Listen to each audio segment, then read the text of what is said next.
Problème, Oui. c'est que malheureusement, dans notre culture, les gens ne lisent pas beaucoup. Donc si tu mets un trésor dans ton livre, il y a des chances que les gens passent à côté. Oui, mais écoute Philippe, si moi je souffre de la pauvreté et là vous me dites que du coup il y a les diamants ici en bas et je continue à te dire que je vais sortir de la pauvreté et je ne vais pas prendre conscience qu'il faut que je change, que je creuse pour avoir les diamants, ce n'est plus ton problème, ça c'est mon problème.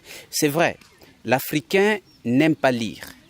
Il y a même quelqu'un qui a dit si tu veux cacher quelque chose à un Africain, il faut mettre dans les livres. Et moi-même Ricardo, je n'aimais pas lire.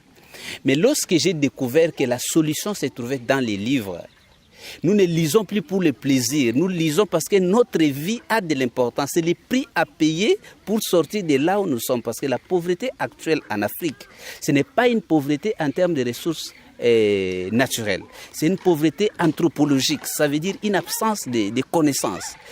Je ne sais pas si vous comprenez. Très bien. Donc nous lisons comme par sacrifice, nous devons prendre la décision de changer. Vous savez, quand une habitude vous amène à la mort, vous devez changer cette habitude.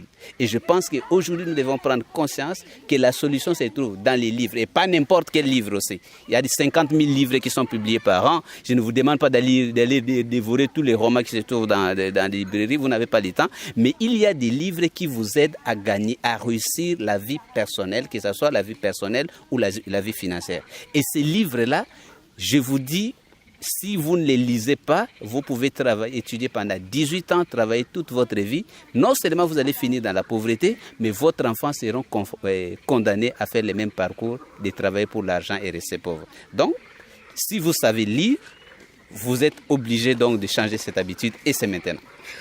Merci beaucoup Ricardo, je crois que c'est très clair. Merci Philippe.